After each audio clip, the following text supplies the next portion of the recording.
not here yet, but I think a representative. This is, I don't know. Because I should know his name. Joe Stevens. Yes. Okay, perfect. Thank you. All right. I call the January 23rd, 2020 Peninsula School District Board of Directors regular meeting to order. Please stand and join me in saying the Pledge of Allegiance. I pledge allegiance to the flag of the United States of America and to the republic for which it stands, one nation, under God, indivisible, with liberty and justice for all. Thank you all for being here. Happy 2020. We have David Olson on the phone with us tonight, and Lori Glover will be joining us here in a few moments. So thank you all for being here. This business meeting of the Board of Directors, excuse me, one more thing. We also have Joe Stevens here for Kira Roseland tonight, and there may be a representative for Ashley Phillips from Henderson Bay coming as well. So welcome, Joe. This business meeting of the Board of Directors is being held in public in compliance with Open Public Meetings Act and is being live streamed. With regard to routine matters, board members have reviewed the agenda and have had the opportunity to clarify questions with the superintendent prior to the board meeting. Such matters are often processed without additional comment or debate. That I ask, are there any changes to the agenda? Is there a motion to approve the agenda? I'll make a motion to approve the agenda. Is there a second? I'll second. It's been moved by Chuck and seconded by Natalie to approve the agenda. All in favor say aye. Aye. Aye. Aye. All opposed? The motion has been approved. I will now ask Dr. Jarvis to present on the School Board Recognition Month. I'd like to begin with reading a proclamation. The proclamation is from the Governor Jay Inslee of the state of Washington. Whereas the mission of Washington's public school system is to assure that all students achieve at high levels and possess the knowledge and skills to be responsible citizens of a democratic society who enjoy productive and satisfying lives. And whereas Washington's 295 locally elected school boards and 9 elected educational service district boards are the core of the public education governance system in our state. And whereas the districts and regions they serve serve more than 1 million students, have a combined annual budget of over $15 billion, and employ approximately 120,000 people. And whereas school directors play a crucial role in promoting student learning and achievement by creating a vision, establishing policies and budgets, and setting clear standards of accountability for all involved. And whereas school directors are directly accountable to the citizens in their districts and regions, serving as a vital link between members of the community and their schools. And whereas school directors and educational service districts provide a passionate voice of advocacy for public schools and the welfare of school children. And whereas it is appropriate to recognize school directors as outstanding volunteers and champions for public education. Now therefore, I, Jay Inslee, Governor of the state of Washington, do hereby proclaim January 2020 as School Board Recognition Month. And I encourage all people in our state to join me in this special observance. So it is my pleasure as superintendent to really both read that proclamation and on behalf of a very grateful school district and the school employees and the school children and the parents and the community at large, to thank you for perhaps what is one of the most thankless of jobs. And I say that in terms of the decisions that you have that weigh heavily and have dramatic effect throughout the community and are sometimes controversial. To give of your lives and give of your families and give of your time in the fashion you do is an amazing gift to the Peninsula School District and the communities we serve. So I'd like to say thank you. But Brooke, I don't know if we have anything else that we wish to do. Certificates are here? Or in there? Okay. So this is, the next step I would like to take is to present you with a certificate. And while that's somewhat humble and understated, it really is the opportunity, I hope, that you will treasure those in your years of service. So, David, we're going to present yours at another time. Hi, thank you for that. Your timing, Lori, is very good.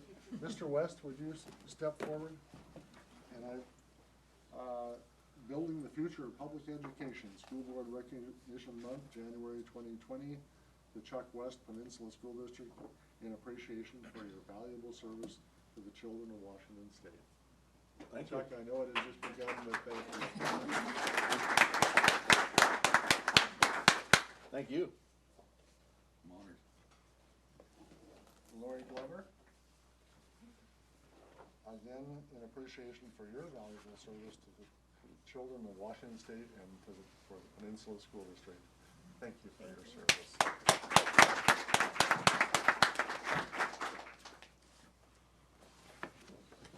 Natalie Wimberly. And not hobbling you too down there. I'm getting there. Thank you for your service, and again, like Chuck, I know it's just begun, but your contribution is invaluable. Thank you. Thank you. To Jim, Krishna Dawson, our board president, and continuing as board president, we deeply appreciate your service. I would add the comment that having been on the levy campaign road for this last couple months and all the public meetings, the most common thing was to also find Deb present to just represent the board, represent the community, and take it from there, correct any mistakes that I made. So, Deb, thank you. Thank you very much. Thank you. Just real quick. Okay. Picture real quick. Yeah. Actually, okay. You want to take it after? Okay. We can do it now. Perfect. As a part of school Come board on over here. appreciation. Come on over here, Chuck. Why don't you- David, smile. Yeah, here, would you hold that? No. Just, yeah, that'd be great. Okay. Right here. Hold it. Go. Okay. And, oh my gosh, there's chairs in the way, that's okay. All right, there we go. Okay, oh, everyone's so happy. Thank you. Congratulations on a great school board. Okay. Thank you. Thank you, Chuck. Perfect. Well, thank you very much. Thanks for all the wonderful notes around the room I see. Ms. Jansen, thank you very much. I'm excited to see what's in here. We also recognize our student representatives who are part of our board as well. Thank you for serving and representing your schools. And thank you to this board. Amazing to work with. Looking forward to a great year, and let's do it. Yeah. Okay. With that, I ask Dr. Jarvis again to present his superintendent's report to the board. And this was a little sneaky, but it was just a nice, I guess, a transition from one to the other. Tomorrow, we will have a day that is set aside in the calendar for professional development. In particular, the day continues our work to further develop multi-tier support systems for our students. Mr. Jimmy Casas will be the keynote speaker, and his message is one of building a culture in which all students thrive with the help of each of us. I would note that he is also a published author, and there's been a lot of work going into tomorrow. If you wanted to join us, board members, at 7:45 tomorrow morning at Peninsula High School, it would be a delight. But I wanted to add to my message that I want to use this occasion to also continue my thank you to the Board of Directors. In the note of culturizing every student, every day, whatever it takes. I want to include the board that meets here this evening and the board members who stepped aside in December. I truly believe that you have set the stage for the culture of this school district to thrive. When we met the other day for almost 8 hours of school talk, you demonstrated commitment to our young people through your words, your volunteer spirit, your beliefs, and your support. You've demonstrated your belief in the staff You've exhibited your faith in our teachers and leaders. Paraphrasing an old adage, culture eats strategy for breakfast. We have much strategizing to do and complicated problems to solve, but you've already exhibited a wonderful start. You are already contributing to a culture that in turn will help create great schools for our kids. Thank you on behalf of a very grateful school district for your service on the board. So that's a way of both inviting you, noting the activity tomorrow, which is a major activity for the school district, and continuing the thank you that I'll try to remember all year to say thank you for your service. Thank you. Thank you. That would conclude my report to the board. Thank you. And Brooke, do we have the sheet? Did you already give it to me? Sign-up sheet? Thank you. Members of the audience wishing to speak to the board are asked to identify themselves for the record before sharing their comments. We ask that comments not be personally directed, abusive, or obscene. In the interest of fairness, there is a 3-minute time limit per speaker. Please note that this is an opportunity to speak to the board, and the board will listen but not engage in dialogue or offer a response. Thank you for respecting these guidelines. And with that, I ask Scott Young to come forward. I'm going to introduce Scott. I'm Joe Plotkin at Denton High School. Pleasure to see you tonight. The Rotary Club of Gig Harbor is donating a check tonight in the amount of about $13,000 so that all the high schools in the district can put on Breaking Down the Walls, which is a really special event. And Scott has a few words to say, and I just want to say thank you to the Rotary Club for this generous donation. Thank you, sir. Thank you.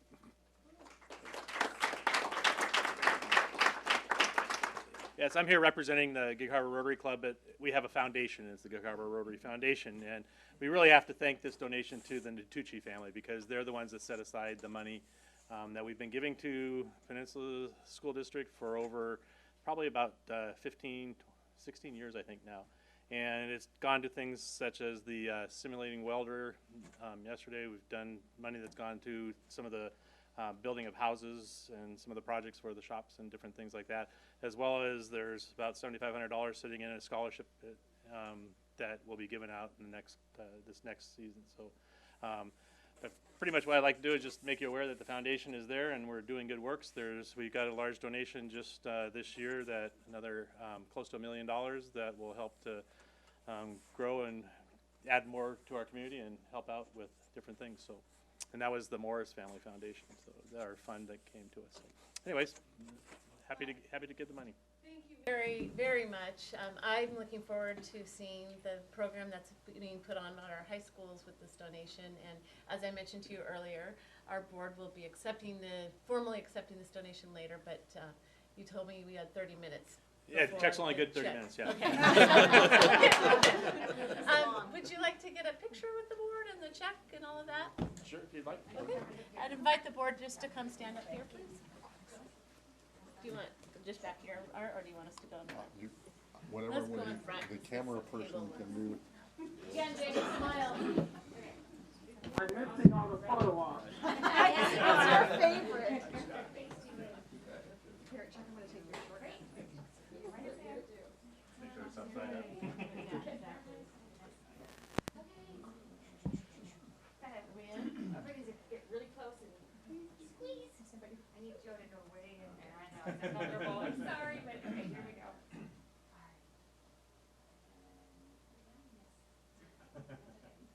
we go. He's on the network.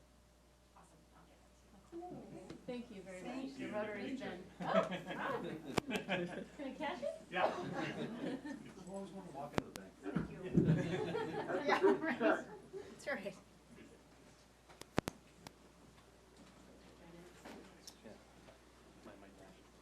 Bye-bye. Thank you. Poor David.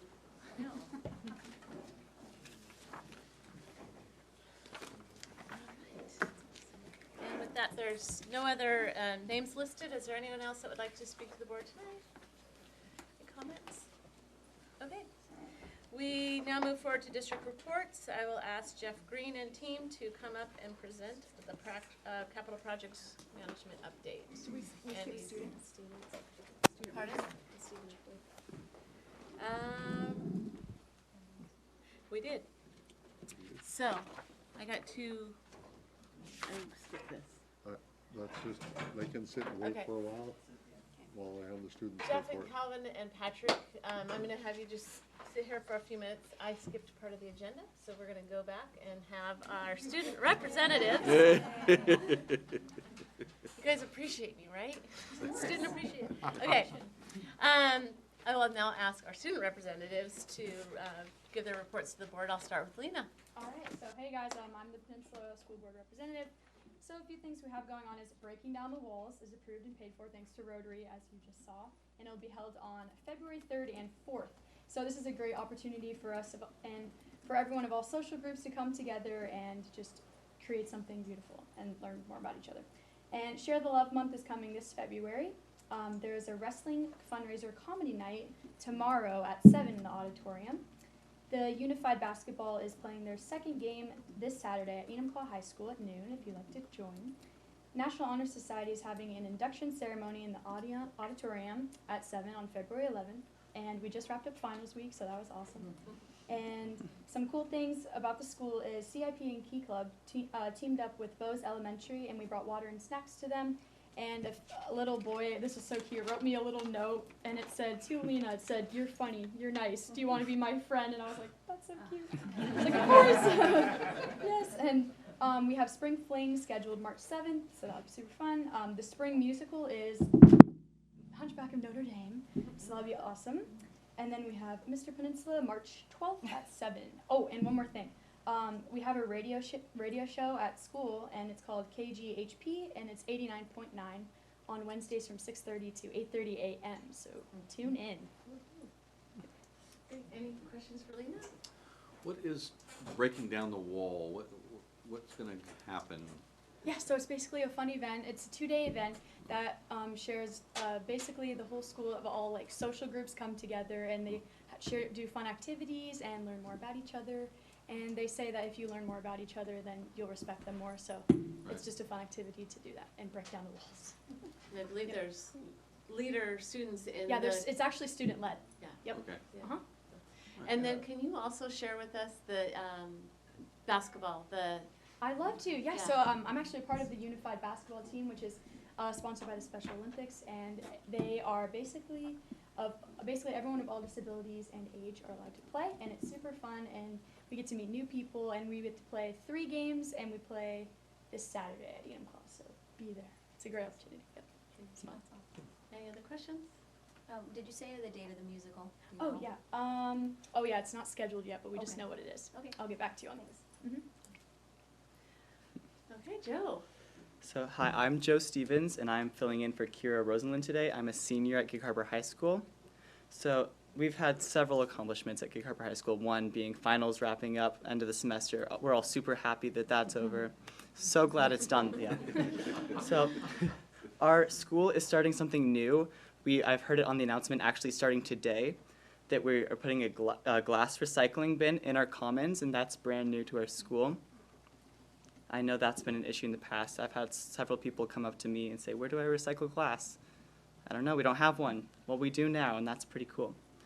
So our boys swim team just won Swimvitationals, which is an awesome, awesome thing for our school. One of my best friends is on that, celebrated with him.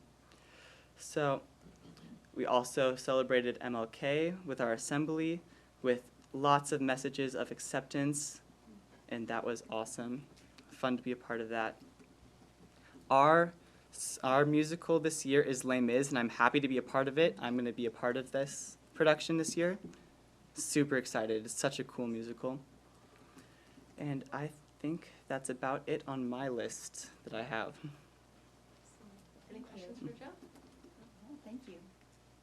Look forward to hearing your voice in Les Mis. I've Thank heard it you. before. It's fantastic, so good for you. Thank you very much. Okay, now we will move on to district reports. Calvin and Patrick and Jeff. So, I'd like to introduce, thank you, Jeff. For those of you who don't know, I'd like to introduce Calvin Gassaway as part of our capital projects team. Calvin will be representing Green Gassaway at our February 13th board meeting, where we expect to bring a bid proposal for ES9 to the board. Calvin will give more details about himself and his role with our team. Thank you, Patrick. It's a pleasure to be here tonight, and I recognize a few faces and get to know a few more here as we move forward, so thank you. I have over 30 years of experience in K-12 projects, and I've had the pleasure of working with Dr. Jarvis in the past in Renton on some planning projects and Sartori Elementary School. I'm sure, I think several of you are aware of that particular project. I also have experience in the D process, which is critical for us to get the state funding. And I am familiar with all your projects. In the past, I have been working behind the scenes and kind of as assigned duties, and with a particular attention on, in the past, getting the projects up and running, and helping with Patrick in developing your design and material standards, and making sure right when the projects go out to bid that another set of eyes that had the opportunity to take a look at the bid documents to make sure that what we've got out there is what we want to have, and everything is in compliance with what we need to award a contract. Coming up here and moving forward, I'm going to be working with Patrick, Jesse, and Sam to make sure that your guys' questions are answered as things move forward, that we get a successful bid opening on elementary number 9. The D process is kept moving as we go forward on ES9, and to make sure those permits get issued in a timely fashion also. I'm also going to be supporting, as needed, the construction process with Pioneer Elementary School, and making sure Evergreen and Artendale keep on task as they move forward also to get them out to bid. All right, thank you. Well, You're I mean, welcome. I know you've been a part of the team already, but thank you for stepping I up know. in this role. You bet. And I think Jeff has something to say. He wants the mic. So it is a pleasure to be here, and actually I'm sure they were saving for me the exciting news. So we're actually officially under construction on Pioneer. Wow. So this is a huge win in our opinion for the community. So this isn't something that the project managers do or the facility department does. This now involves probably 200 people, 250 people. So we have our principals here, Stephanie. So the entire district staff participated in moving this project forward at such an incredible speed. And we leaned heavily on the principals. The city has been hugely involved in a huge commitment to get these reviews done and permits issued. And now we have a contractor on board, Forma Construction, which is a company out of Olympia that both Calvin and I have worked with a lot. We have a job superintendent who we think is hugely competent, very driven, and committed to the district goals. So it's not like we don't have a huge number of problems that we'll face day to day, and there will be days, it seems, that we'll have a lot of overwhelming problems, but I think we have the right team to resolve each of the issues as they come up in a timely manner. And we're really excited that Pioneer is under construction. And the second project, ES9, will be bidding on February 4th and coming to the board on February 13th for an award recommendation. And that project is now a state-funded, state-assisted project. So it's now in the D process. We've received a D4, which is just a preliminary indication of the funding that the state intends to make available. We have a long ways to go. The D5 is in, we need a D6. The D7 is in, we need a D8. And then we get to open the bids and submit a D9 in order to get a D10. So I know it makes no sense to anybody else, but it's really important to us as your project managers, because funds come from those sources. Evergreen and Ardendale are continuing on their permitting and their construction document preparation, and so they'll be out to bid shortly. So we're doing a little tweaks to try and make sure that our bidding schedule is consistent with when we expect the permits to be released. So, but we're excited on those projects, and they're moving ahead rapidly as well, and we'll be back with out to bid on those projects and expect to bring recommendations back to you in the coming months. Do you have any questions?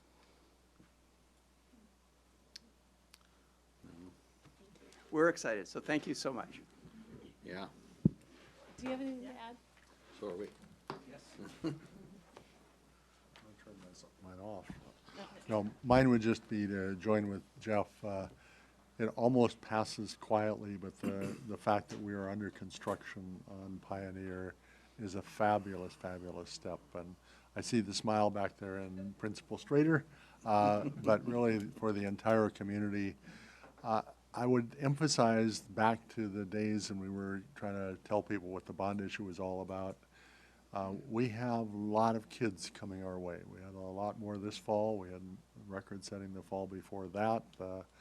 We will have more coming this coming fall. So this is all about meeting the needs of kids in this community and being able to do it when the kids arrive and not 2 or 3 years later of pain and suffering. So it's just a huge piece, and I say congratulations really to, as Jeff did, to all of the people that have been working on this.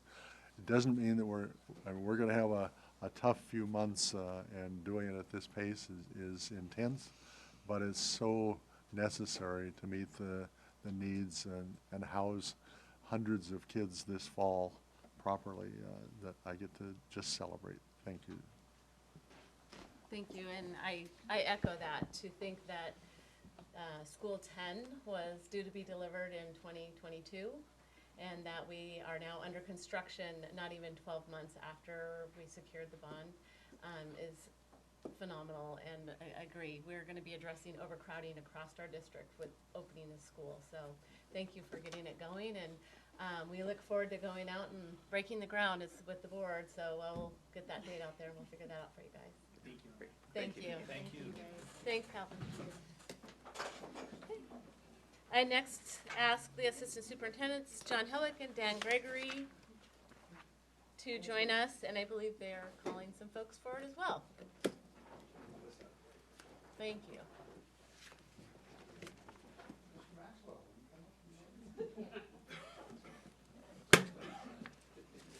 And this is Principal Maxwell from Evergreen. Hello.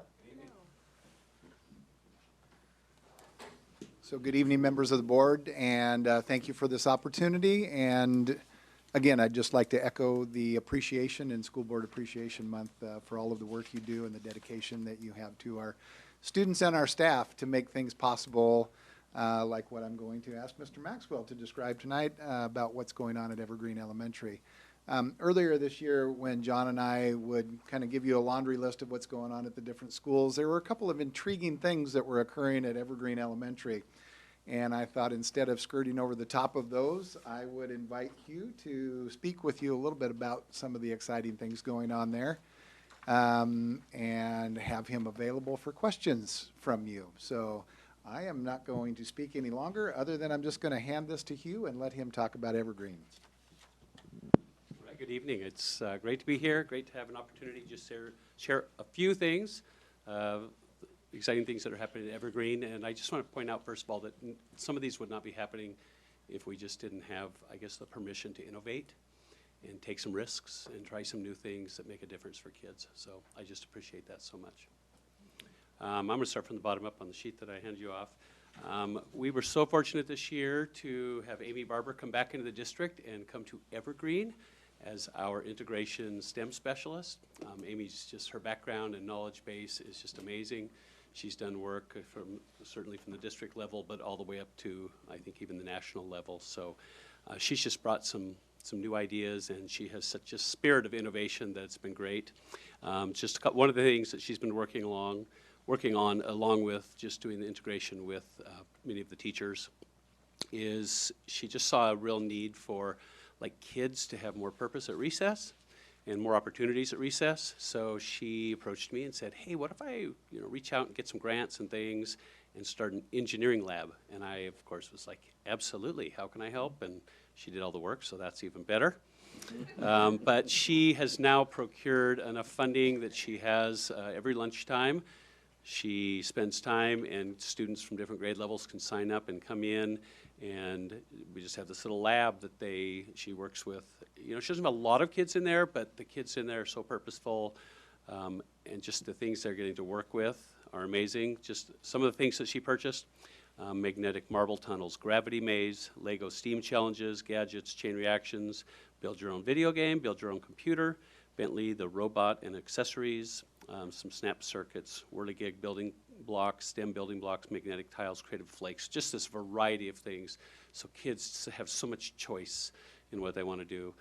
She also worked with Jordan Henderson, one of our 5th grade teachers, and they purchased and built a drone. And they're going to be using that with some of the students, and they're right now trying to figure out how to connect that to some of the VR goggles that we have that Amy's using with some of the groups, so you can actually use the video camera on the drone with your VR goggles. So we'll see how that goes. And I know I've talked with Patrick already, and one of our goals is to, during construction, have that drone go up to the same spot, take some pictures, and just kind of build a time lapse of photography over the course of our new building, which will be super exciting, especially when it's finished. I know one of the elementaries we went in and visited, Tahali Elementary, had they had some like 360 videos and things that they put together, so you can go and see their new school inside, and you can go to certain points and whirl around and see what's what. So that's one of Amy's big things. Another thing that she's working on right now is we just ordered some backpacks today, and she's going to be building these little engineering backpacks that have these little challenges that kids can take home over the weekend or on a night. So she's building them for each grade level and working with teachers to just make sure everything's aligned, with as many of our NGSS goals as possible. So Amy's been it's been great to have her back in the district, and especially at Evergreen. One of the focuses we have, like all of our schools, because I know I worked closely yesterday at our PLC time with my elementary colleagues, and we are working on social emotional learning. It's a huge piece, and we're seeing more and more articles about how critical social emotional learning is for achievement, right? You can't just do the academics. For some kids, it's just some of the challenges they come with are just too vast. So we're putting a lot of effort into that. We're working very hard, closely with our counselor, to make sure we're doing our second step and really making sure we're integrating that into everything we do all day. And then our counselors also, that is freeing her up to do some child protective units that are part of the second step. And so that's been a big difference. She's been showing me some of the assessments that she's been taking with the kids, and it's showing that they're learning all the things she's teaching them about staying safe. A lot of it is just about safety.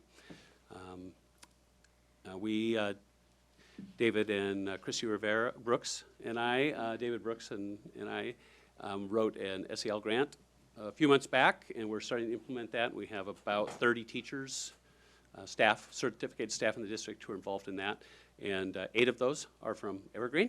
And so we have several of our teachers are going to be working part of the afternoon tomorrow, and then developing, so it's a PGP, so they write their own goals, but almost everybody in my building, they're doing it with a teaching partner, all the ones that are involved. So that's exciting to see how they are going to just implement that grant and build social emotional learning for our students. Can you explain SEL? Social emotional learning. Okay. Just Yeah. making sure I'm And by the way, PGP is Professional Growth Plan. So. Yeah, we throw those acronyms out like they're nothing. And then my Dean of Students, Christy Dalby, who is also doing the grant. She's just such an amazing person in being proactive with support for students.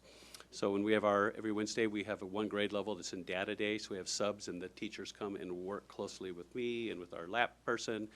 And one of the things that we've added in this year is Christy comes in and sits down with them to see what the needs are for that grade level, for social emotional needs, and then she builds some programming for students in that grade level who maybe are just like really, really having challenges. So she's just doing so much with them. And so that little picture next to it is her doing an activity with a student who it's making such a difference. This little girl on such a winning streak now. She was having to, spend a lot of time with Christine out of the classroom, and now she's in the classroom learning, and she's staying there. So that's been great. And our last part, one of the things we really try and do is support students who have trauma, and we know that the thing that overcomes trauma is resilience. And resilience, three of the main areas that comes from is building strong relationships, so we continue to do that. Students feeling competent, and so mastering a skill, so we continue to work on that with our students as we're integrating things together. And then just purposefulness. And so we are just finding this year that we are finding ways for kids to feel purposeful. So we have, I just had 4 fifth grade boys who were in help. I bought a new table to put together in my room, and I was thinking, when am I going to put that together? And then Christy reminded me, we have 5th graders that are really good. And so they were in my office. They gave up both recesses, and they're going to give up some recesses next week because I wouldn't help them. So they're a little slower than maybe if they had a good foreman. But Using the instructions. They are, yes. And there's one of them. He's such an engineering mind. He can look at the thing and go, oh, we don't have that right. And so you start to see these strengths in kids, and you start to build, get kids interested in things. So we just are trying all over the place. Christy's going to be purchasing some, brooms and things like that where kids, if they want to feel purposeful, they can go out and sweep sidewalks. And it's not child labor. It's just an opportunity to help out. And a big piece of that is just kids being intentional. And so I just unveiled, I'm going to do the big reveal here, but I just did this with the help of Amy and Laurel Hale and Lori Hale and Lori's daughter, Maddie, helped me with this, but we created what we're calling, it's just a way for kids to be a little more intentional. So we made this little, they designed that, and then I just ordered it on Office Depot. It was easy. But the whole idea is helping kids see that their choices can have a positive impact in their world. And so I've got a couple teachers that have really jumped on this because they knew ahead of time because they were on the leadership team. But they're already seeing, just talking to kids about, how can you make your classroom a better place? How can you make, your home a better place? And hopefully what that translates out is to how can they make the world a better place. So we're super excited about things that are happening and just the changes we're seeing in a lot of our kids where we're giving them additional support. Thank you. You're welcome. Any questions? Questions?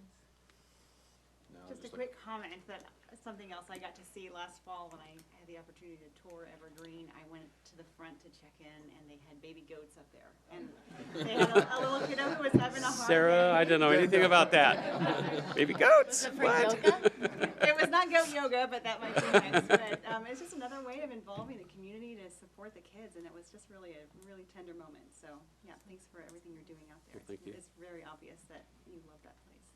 Well, we feel 100% supported out at Evergreen, not just because we're getting a new school, but just all the time from just everyone across the district. Art and Karen were just out serving lunch to our students the other day, so it's a great time and a great place. Yeah, I just hear great things in the community about Evergreen too. The community there is very proud of what's going on at Evergreen. Good. David, did you have any questions? Yeah, thanks. I just wanted to mention to Hugh and the others that it's always nice. I welcome the opportunity to hear from our amazing principals positive stories and celebrations. I know sometimes in the past they felt like they were coming in to go through a gauntlet, but it's nice to hear these stories and how they collaborate with each other and how much they care about our kids. I just wanted to ask you, is everyone still walking on cloud 9 in Evergreen? Absolutely. But I know when we start construction, like Stephanie is experiencing, that's when it becomes real. I still forget days, and then I see the boards that we have up, and I remember oh gosh, we're going to have a new school. So, you just get caught up in the hard work, and sometimes it passes by. But yeah, people are super excited, especially parents and kids. Do you feel like the message is getting out? Just second, David. Do you feel like the message is out in the community? Is there anything more we can do to continue to get involvement? from the? No, I think I think it's strong, and we've, came out and presented to the parents, and there's, I think the information's good out there. David, something else? Yeah, I just wanted to reflect back, this isn't for this group, I just wanted to reflect back to the capital projects. I don't know if Jeff Green and Calvin are still there, but I just wanted to give a shout out to Vicki and Karen and Patrick and Jeff and that entire crew for, and the city of Gig Harbor for being able to get everything done in time to get that bid in for school number 9. So hats off to that group, to me. Sorry, I didn't ask you earlier, but thanks for bringing that up. Lena or Joe, any questions about Evergreen? No? Okay. I just wanted to add, I'm super excited about all the different types of opportunities that you're providing, because I think, something will catch with every child. And when I've been out there, listening to the kids' stories about their parents being deployed or coming back, and this kind of the challenges and anxiety that brings on, I'm sure a lot of these things are really helpful for them, and they feel that safe place when they come to Evergreen. So thank you very much for doing Thank you. that. I just have a comment. Oh, sorry, Lori. I just love your positive, just your energy and your enthusiasm for all these. I felt it when I came out there to visit too, but I'm just really excited for the whole, your whole school community for what's ahead and all the great things you have. I love that you used the phrase winning streak for this one student that you said she was on a winning streak, and I just feel like the whole district's on a winning streak. Kind of all excited. Kind of want to go to school at Evergreen. Absolutely. And use some of that stuff in the backpack. Well, thank you. And then lastly, it's just a follow up. Hopefully, with the work that you're doing with assessing the issues with kids, that information is potentially shared with the district and with other elementaries, that maybe they're seeing the same things in 2nd grade or 3rd grade or whatever across the district that we could each learn from. So I'm sure. Yeah, and you guys I know are doing Denise. all of that. Where's John? Yeah, I'm sure that's all a part of that. So thank you. I know Denise, when she goes and collaborates with her colleagues, I know they talk a lot about second step and the tier 1 and tier 2 of MTSS or tier 3 and how we're supporting kids. And I've been in other districts, lots of other districts, but I've never been in a district where people share as much as they share. I've never had like a relationship with my administrative colleagues here, anywhere like I have here. So it's a great place. Great to hear. Thank you. Excellent. Thank you. Okay. Anything else, Dan? The only last thing I'll add is in a previous discussion last week, we had a discussion about being creative and standards. And if you heard, one of the things that Hugh highlighted was the backpack piece. And he said that what the kids are doing in these creative things are linked to NGSS standards. A great example of how those two things are not mutually exclusive. And so just wanted to circle back to that because I know we had a discussion about that previously. And it's exciting. So thank you for the opportunity. Thank you, Hugh. Thank you. John Pellick, do you have a guest? I do. All right.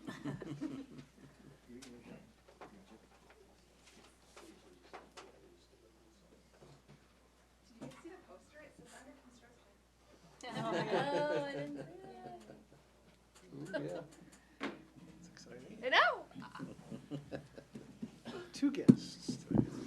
So first, before I get started here, I wanted to do a follow-up. You had a couple questions about the breaking down the walls and the unified sports, and we have kind of scheduled for your February 13th board meeting to do a deeper dive into both of those. So we'll have some high school folks up with us at that meeting for our assistant superintendent reports. Back in September, I was here with Stephanie, and we discussed all the work that was ahead for Pioneer to get ready for our fall open of next year. And Stephanie outlined a lot of, she had some slides that showed all the timelines and all of the projects that lied ahead. And one of the things that she mentioned was that she wasn't going to be able to do that alone, that she was going to need a core team to help her. And so that one of the upcoming projects she mentioned was hiring that core team. And so we have a core team member here today, and she's going to be able to update us on what that core team is made up of, what they've been up to, and then there's also some pretty exciting events just around the corner at Pioneer that she can share with you. Hello, good evening. Thanks for welcoming me again. I'll be back in February to provide probably more depth. Tonight, I'll make it quick. I know you have a long agenda. I will introduce my teammate here. This is Cheryl Mickelborg. She is currently a 4th grade teacher at Harbor Heights. Yes, I did have the pleasure of working with her for the last 5 years while I was there, and I'm just super honored and humbled and grateful that she wanted to join me on this journey and that she's here today. So we just wanted to introduce to you a little bit about kind of where we are instructionally. As you know, there are multiple components that we are tackling right now with Pioneer. We're under construction, which is huge. It's going to be great for our community to see that as we prepare to launch, the enrollment process with lottery and then the continuation of staffing. But I really wanted to center you around 5 ideas. So we have, through a process with Katie Martin, Learner-Centered Innovation, she is the author of that book, and she has someone that we've been working with to just try to think differently about how we define who we are. We came up with 5 what we're calling design principles. So think of them as your vision, as your mission, as those driving ideas that you are kind of orienting yourself to. And our 5 design principles are authentic learning. We're calling it expanding our view of success, and I'll elaborate on these in just a moment. Learner agency, which you've heard, I'm sure, through our Department of Learning and Innovation, collaboration, and of course, equity. So authentic learning in summary is just that real problem-based, hands-on, looking at the world and solving those problems that are around us, locally, globally, and the kids are really charging that work. Learner agency, we're calling it student choice and voice. And so how do they learn best? How do they need to get the information that they need to get? We no longer, as the teacher or the educator in the classroom, are the conduit of information. The information is in their fingertips, but we do have a responsibility in helping them to navigate that and to get them to dig deeper and think differently and collaborate with colleagues in the classroom, colleagues across the street, colleagues across the world. And so really helping them to have kind of that voice. And I don't read well, and that's a deficit, and I struggle with that. That's hard for me. But you know what? I can listen to this book on tape, and then we can engage in this conversation that's very in-depth and still get to the same standards. And so really having that voice in there. Expanding our view of success is really something that's important to me as we embark upon this journey. As we know, we've been doing a lot of work with social emotional learning. It's not just about our academic standards. We're really looking at the whole child. And so in a school, we need to be looking at ways of how are we identifying this growth in our children. And that's the dispositions that they need to be successful in careers. And that's communication, it's problem solving, problem finding. Can they collaborate? Can they critique and debate? So how do we get them to identify those values within themselves and see that they are capable in that as well? And so we have a story to tell at Pioneer of what that looks like for us. In addition to, we will be reading and writing and doing math and science and all of those important standards as well. But I think it's really important that we're identifying this other component that is equally, if not more important, in our kids. Collaboration. This project, to begin with, would not have started without collaboration in terms of just our end goals and partnership with the community and really seeing, the need for this. And so it's a design principle for us. And we're not talking about just the student learner in the classroom, but we're talking about the professional learner. And how do we engage in those professional conversations and opportunities to learn from one another?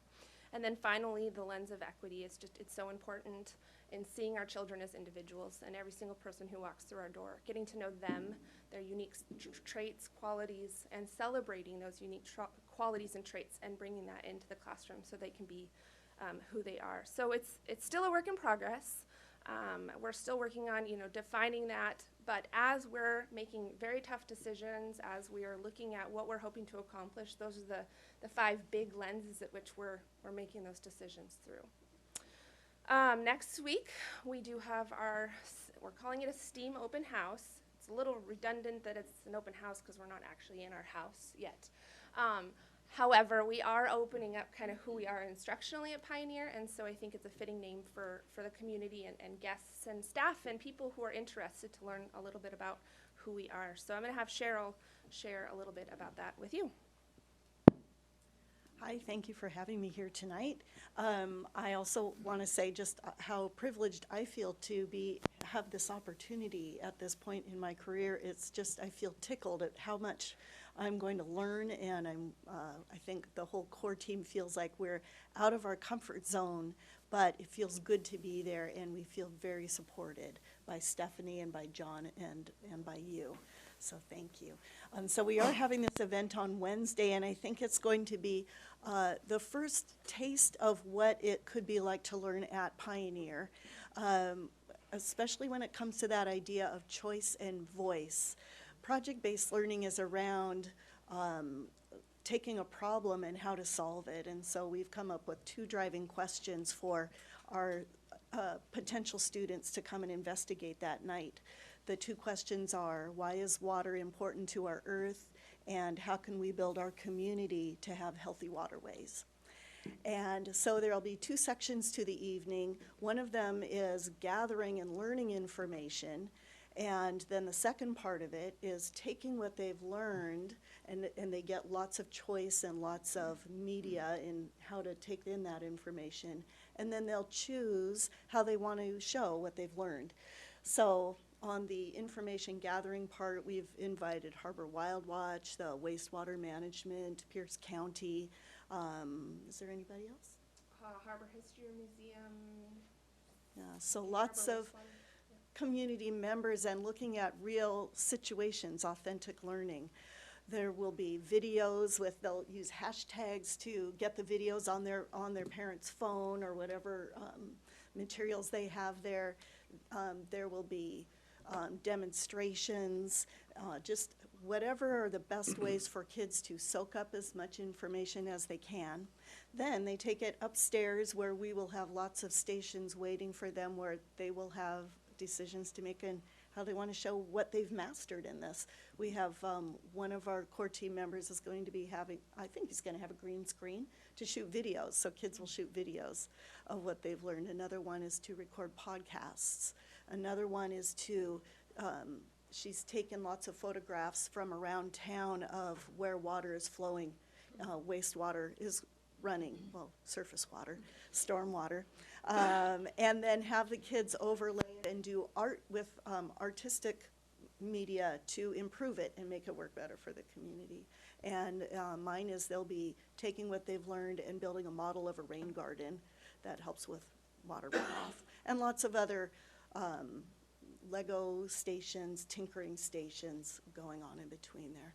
So it's a fun taste, and I think the core team feels like just as the kids are learning by trying, we are also learning by trying. So it's going to be a fun evening, and I really encourage you to come and get a taste of what it might be like. Okay. Mm-hmm. I just want to add that, lots of our schools do STEAM nights, and I think they're fantastic. I've been to multiple. We wanted to set ourselves apart and not have it be what some might feel as a typical STEAM night, where you go and you're in a gymnasium and you're playing robots over here, you're taking away a circuit that you made over here. We really wanted to make sure that this was an opportunity to showcase what learning is going to look like. Is it going to be perfect and flawless? No. But we are really working hard at showing how intentional we are at implementing these design principles and the thinking around our instruction. So we know you're going to be hearing from Stephanie on a lot of logistical questions coming up very shortly, but we wanted you tonight to hear about the design principles and about what you'll see at the STEAM open house, because I think that's the real exciting stuff, and hopefully you can attend. Questions? That's next Wednesday, the 29th. What time? 5:30 to 7:30 at Henderson Bay. Okay. We're under construction now, so. So it'll be at Henderson Bay. Other questions? David? Not so much a question. I just first welcome Cheryl to the team, and I can tell you're excited. I mean, ever since we put Stephanie in there, she's just been a bundle of excitement, and it's just fun to watch her with all her passion. And I look forward to watching this core team put your overall team together over the next few months to open Pioneer. I wish I could 10-year open house. I'm sure it's gonna be great, and, I'll just look forward to hearing the rest of your presentation. Thank you. Chuck, did you have any questions? I didn't. I just keep on going. Sounds great. I'll try to be there. If I could just also introduce you to the other board member, or the board members. You're the board members. It's been a really long week. The other core team members that I have on board, I would like to introduce you to Shay Sullivan. So he is the current counselor at Harbor Heights Elementary. He's been an awesome part of our team and just looking again at that whole child piece. We have Jen Wisner, who happens to be the daughter-in-law of our very own Melissa Wisner as well, who is a primary teacher at Discovery Elementary. Rachel Paxton is currently a STEAM teacher and tech teacher at Artendale Elementary, where she teaches K-5 specials. And then also we have Betsy Roberson, who is new to our district, a couple years, but she has taught in San Diego for years at some innovative schools. Has a really good picture of kind of what that means to be looking at the whole child, but she's a resource teacher. So we're excited to have these folks on board, and I'm learning so much from them. Lena or Joe, did you have questions? I really like the 5 components, and they all sound student-driven, which is really fantastic. And some of the things that you're approaching with these little people seem so grown up, but these kids are ready for it. So why not start that at such a young age? So very exciting. Understand, you have to have an event, so it's 5:30 to 7:30 on a Wednesday night. There may be kids out on the KP that can't get there, families. It sounds like it'd be kind of hard to videotape or capture the essence of it, but Actually, no. We have Lori and Amy coming. That was a huge part to me, as I wanted to be able to capitalize on this. Now, of course, we probably can't do the whole 2 hours, but enough footage to really kind of capture this in a promo video, so to speak, of, hey, you weren't able to be there, but this is a little bit about who we are. Interviews with kids, parents, seeing the action at hand. When the applications go out, that's a really big piece. We want people to be able to go look at that and get a feel for it. always 10 steps ahead of me, thank you. That's why I was hired. Good.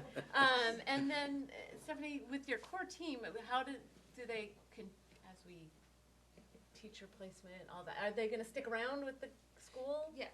Okay. That was part of the deal, that Okay. they are guaranteed then to come join us in the Okay. fall. Okay. No, I'm going to make them do all the work. Well, I didn't think that would be No, the cut. I just wondered what happens with that core team. And they're just an integral, they're the leadership team of who we are. And they'll be involved in the staffing process and helping to, figure out who's going to be joining us and journeying on. Anything else? Thank you very much. Okay, we will move on to Department of Learning and Innovation. James Cantonwine, sorry. Chris, anybody? Melissa? Just James? Just enough. Looking forward to this.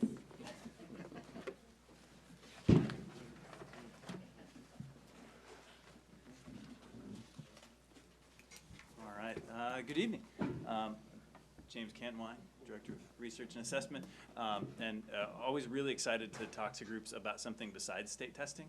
I think state testing is important, don't get me wrong, but there are so many other things that there are for us to really think about and focus on with education. So you've heard a lot about social emotional learning already so far today, so I'm going to talk about it a little bit on the data end here and what it looks like for us to try to measure social emotional learning.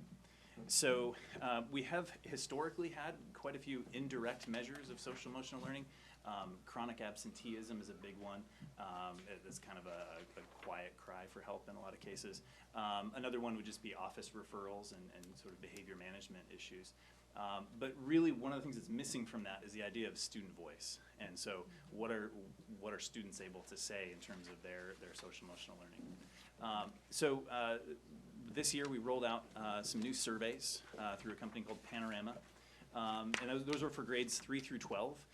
There's this interesting research consensus that the moment-to-moment lived experience of a student in grades K through 2 is too variable to really sort of ask them sort of broader questions about their social emotional health that it really depends on how recently they've had a snack and sort of what happened in the last few minutes.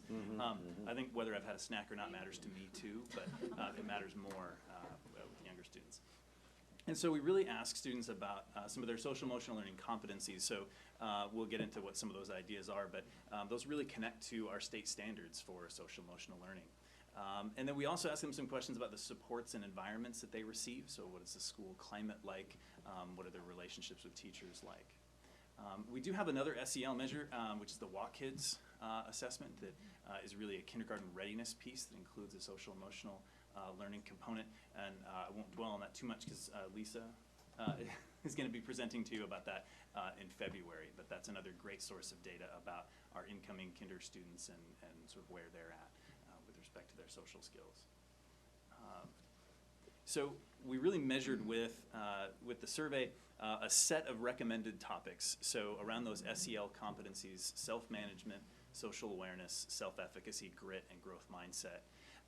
And then on the supports end, teacher-student relationships, school safety, school climate, and sense of belonging. These are the sets that Panorama recommends. They're the ones that we have on the left end there with the social emotional competencies. They're most closely tied to our state standards. And then we have the largest national data set when we use those topics to kind of compare sort of, as an example, teenagers sometimes not always really thrilled about school. So it's not enough to know that they're not thrilled about school. How not thrilled are they compared to students in other places? And so it helps to kind of get an idea to sort of calibrate that. So we pick these topics in large part to help us with that calibration. And so the survey design, again, is really around student perception. And so we get some information from staff already in terms of how they're perceiving students, and this is a way for us to really collect that from students.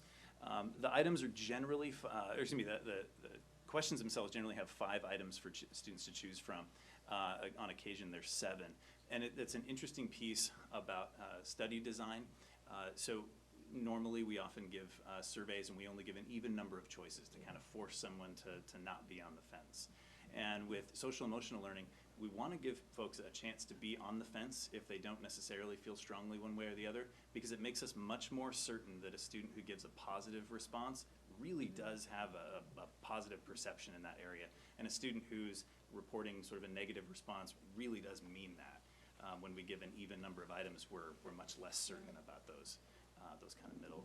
So the folks at Panorama consider the top 2, or in those 7 items, the top 3 responses to be favorable. And we'll kind of go through, there's some quirks with how that might get interpreted in terms of what really means favorable. So looking at a couple of questions here, self-management was a big topic of interest, especially among our principals. And so our students are reporting that as really as a relative strength. This happens to be the elementary graph. So 75% of students reported some level of strength that they perceive around self-management. This was pretty surprising to school staff initially, because that was not what they were expecting to see. When we look comparing our students in elementary to that national data set, we find that their response puts them right around the 80th percentile. We can do some adjustments and look at urban versus non-urban environments and look at low SES or higher SES. What we find on most topics is that those don't make as big a difference as just controlling for the age of the students. There's a big swing in terms of that bell curve when we adjust the age of the student. There's a much smaller swings when we adjust the other demographic factors. Another thing that we find is that often urban, low-income schools actually give higher responses on a lot of social emotional topics because the schools have been focusing on this for longer. And so it's been an intentional piece of their work for longer in many cases. So as we kind of dig into some of those questions to figure out, so why is it that students are reporting these as strengths and maybe we weren't expecting that? During the past 30 days, how often were you polite to adults? 91% of elementary students responded favorably to that question. And if we kind of dig into that, we can see that these are really pretty clear positive results from the student's perspective, not necessarily from staff's perspective. But we can see there aren't a lot of students who are giving that kind of sometimes response. For the most part, they're perceiving that they're being polite. So if staff are seeing something different, it lets us know that there's a teaching opportunity here to really be clear about what do we mean when we say polite. We might mean something different than the students mean. We can also see some questions that are a little bit more ambiguous, and so I picked this one just because it's interesting to think about what this means to a 3rd through 5th grader. I've got a 4th grader of my own. So during the past 30 days, how often did you pay attention and ignore distractions? 59% of students responded favorably, but we have an additional 30% of students that said, well, sometimes they can do that. And maybe sometimes is developmentally appropriate for a 4th or 5th grade student. We might not expect them to be able to maintain full focus throughout distractions at all times. I know I can't, but maybe that's just my own failing. And so making sure that when staff are looking at these results, they're able to look at the questions just like this, and they're able to see, well, am I okay with a sometimes response? And in some cases like this one here, it makes sense to say, yeah, okay, I'm okay with 4th graders being sometimes able to ignore distractions. Other questions like, do you feel safe at school? If a student says sometimes, that's a student who doesn't feel safe, and that lets us know that we need to dig into something. Kind of going into some areas and opportunities for growth for us, highlighting one of those. Sense of belonging for our students in secondary. 38% of students gave positive responses to those questions. Now that sounds really low. It's also, kind of in a similar spot really. It's around the 30th percentile compared to high schools across the nation. If we shift that to just middle schools, and again, in our data, we're rolling all of our secondary students together. If we roll that to just middle school, it shifts a little bit. We'll do a little bit better if we compare to just middle schools than high schools. And kind of digging into some of those questions, how connected do you feel to adults at your school? And 21% of students responded favorably. And we can see that we have a lot of room to grow here in terms of helping students really feel that connection with adults in the school. I like the way that this question is phrased also in terms of adults, not just teachers. There are lots of other adults that our students interact with, and lots of opportunities for them to make connections, and we want to make sure that they see and are aware that they have those opportunities with students across the building. Can I ask a question? Yeah. First off, I appreciate the couple of slides back when you were talking about their emotional, where they are emotionally as far as their frontal lobe whenever they're answering some of these questions. So obviously some 4th graders are going to be more further along than others, and some of those are definitely pretty challenging questions for a third grader. So the one that you just talked about for feeling connected to an adult at the school, 45% said slightly or not at all. Do we see that as somewhat alarming, and if so, how do we accept that challenge to make them feel more connected? I would say that from talking with principals as we've gone through some workshops on this data, absolutely, we've seen that as alarming, and I think that leads into some of the work I'll connect into later, and that Dr. Jarvis mentioned earlier in terms of we've had Jimmy Casas coming out and really helping staff have another way of thinking about sort of building that culture for learning and really making sure that we're connecting to kids and we're not unintentionally maybe putting up barriers between ourselves and our students. And so I think this is a big part of our work in terms of identifying where are those areas that we can improve in terms of teaching social emotional learning and put in those better supports as part of our MTSS.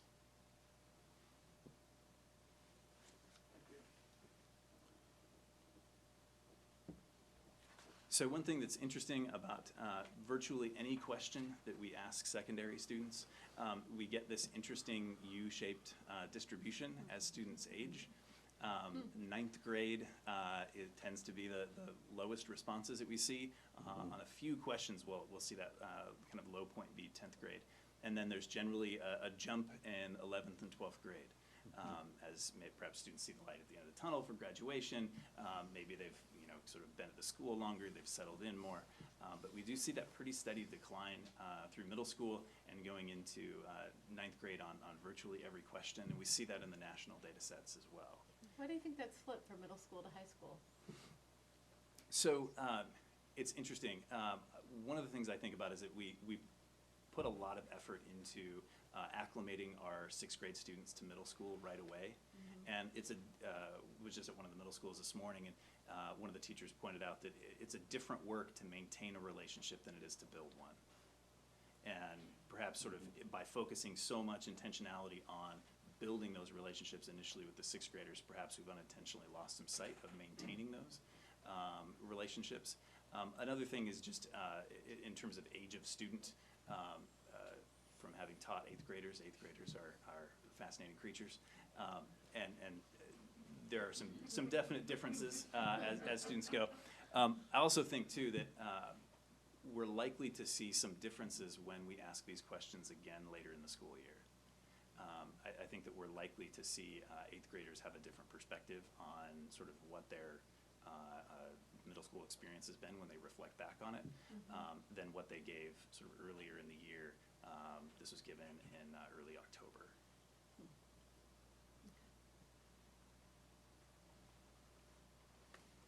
So to support teachers, as we're finding these, these examples of student voice, and in some cases are surprising. They're not necessarily things that folks thought that they really needed to work on. We get a playbook from Panorama, which is a great kind of model for this set of vetted resources. It's really not a curriculum. It's sort of a resource bank of ideas. Some of those come from evidence-backed organizations like Teaching Tolerance, like Second Step, and others are sort of vetted user ideas in there. And so an example of that would be really setting up some intentionality around student affirmations to try to build that sense of belonging. This is something where, and lots of social emotional learning topics are this way, it's not necessarily that anyone sets out to create an environment where students feel unwelcome, but we maybe don't always think as intentionally as we could about how do we continue to build that sense of belonging, because all of us, but certainly especially teenagers, go through lots of changes over the course of the year. And so how do we keep coming back to those positive relationships, keep coming back to that sense that we're sort of in this together, and we're a support network for one another.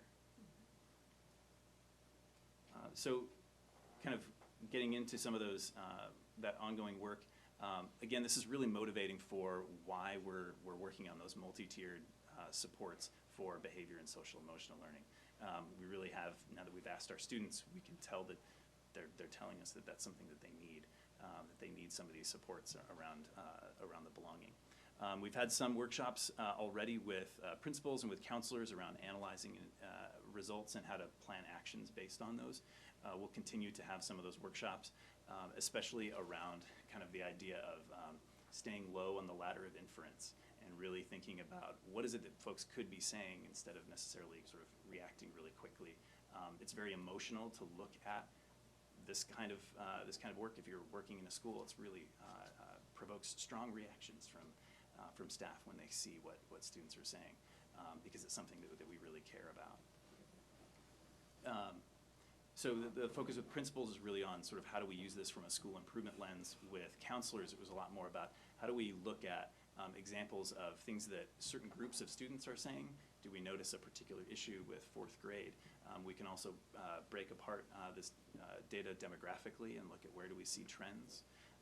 One thing that most of our schools have demographic subgroups that are small enough. It's really hard to do that when we think about some of those subgroups being only maybe 2 or 3 students. Yeah. Then is it a subgroup issue, or is it we need to do a better job of connecting with these 2 or 3 students? We also this really connects well into when we had Dwayne Reed come out in August and really kind of talk about sort of connecting with students and different ways that we can connect. And then again, Jimmy Koss is coming out tomorrow. And then we'll be giving a follow-up survey in the spring and really looking to see what's changed and when we survey those students again. Thank you. So questions, comments? Are you able to manipulate this data to break it down by schools? Yes. Okay. Yes, and so we looked here at district, and that's what your appendices are on. The school story is certainly varied, and that was something that was great to have the principals in the same room, because in some cases they weren't seeing the same trends, and so it was okay. So students in your building are feeling this different sense of belonging, or these different teacher-student relationships. What's going on there? What can we try in our school? On that, I'm gonna expand on that. By school, by class?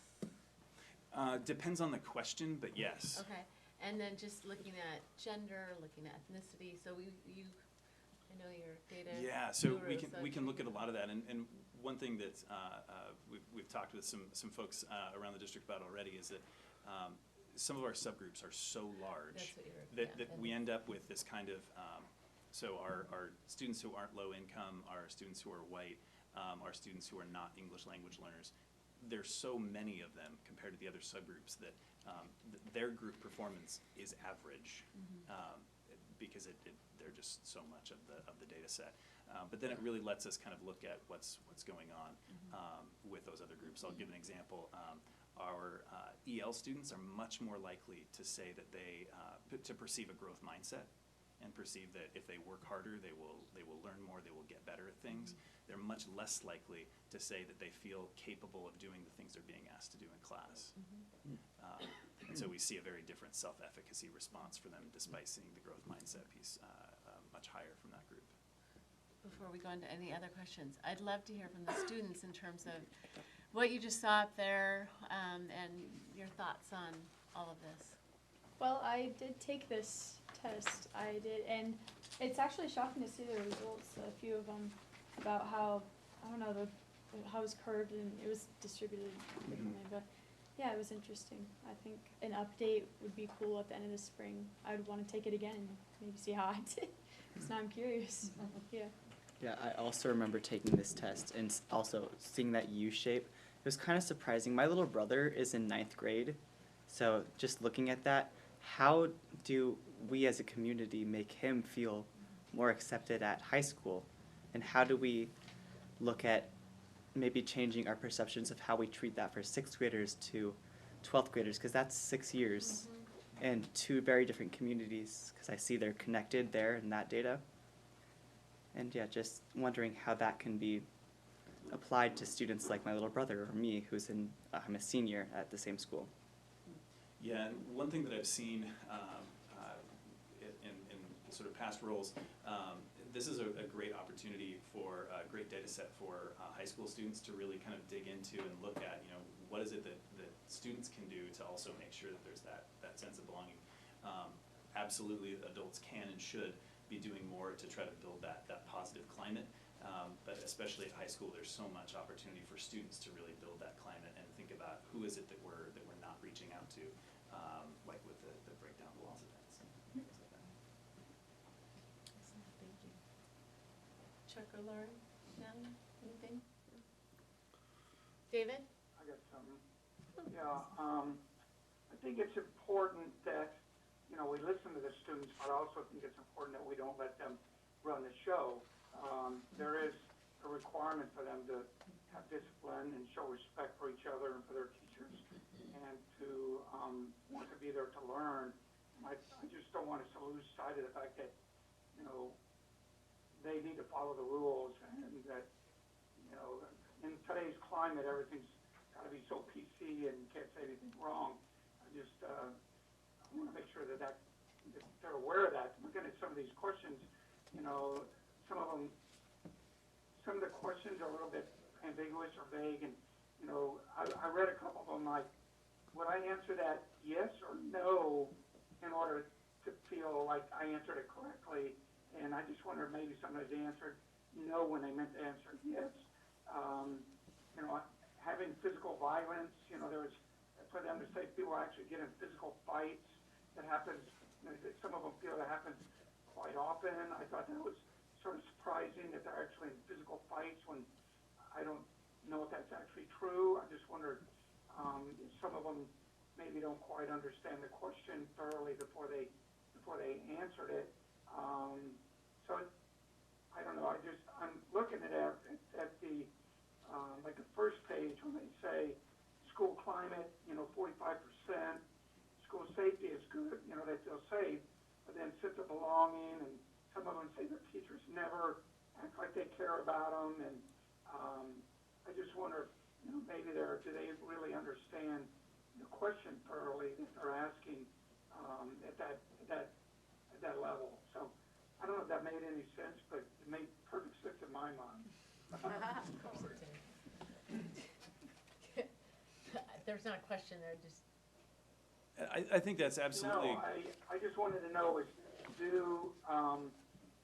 there any opportunity that maybe they don't quite understand the questions at middle school age, or maybe they're going through their identity crisis and, maybe they're, I don't know, I guess I'm sort of trying to figure out how to ask a question.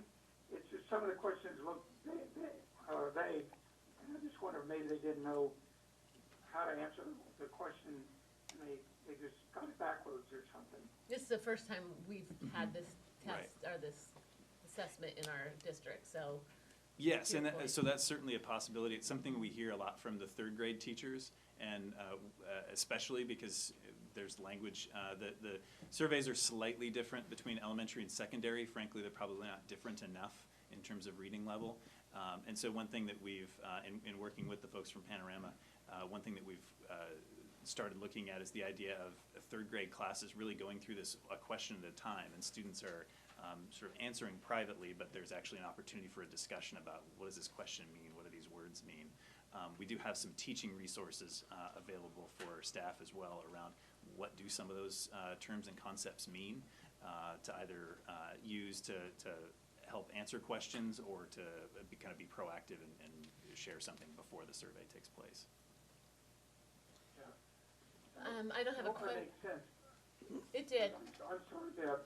I'm sorry. No, it was good. I hope it makes sense.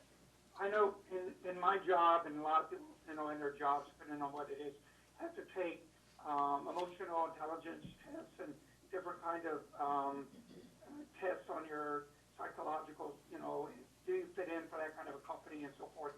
And just for me, looking at some of these answers, I'm encouraged by the fact that they don't feel like they're going to be bullied online. I'm seeing some positive trends there, which is good. That students don't feel that it'd be difficult to get help if they feel that they're bullied. And then, how fairly do the adults treat the students? 10% said unfairly. I just think some kids just, that's just the way they are. Okay. Yeah, David, I think it's a good point. With any assessment, there's going to be a sense of, or a question of interpretation, and as we continue this assessment through our district, kids see it again, that hopefully they'll start understanding that, and this will be a good tool for us moving forward, so. Yeah, I agree. It looks like a great tool. Yeah, good. And then I don't have a question, just more of a comment, and this is such an archaic way of looking at education where we're asking our teachers to basically teach to the middle, and I know that's long gone, but it's more and more focused on individualized teaching, and I appreciate and I hope that we continue to provide the teachers the tools and the resources to help, because thinking about individualized teaching is exhausting to me, having 30 kids in my classroom and really doing that. So any resources and the things that the teachers are hoping, we're asking the teachers what they need to support that. Absolutely, absolutely. Okay? These questions are verbatim, they're not rewritten for Correct. us, or Correct. this is the question. Those are the questions. Okay. All right. James, thank you. We look forward to more awesome information as you come and present to us some more. Yeah, And thank Lisa, you. we look forward to February. Good information. About kids. Excellent. We will now move on to special education. John Eloise and Lisa will now present to the board on special education and special services.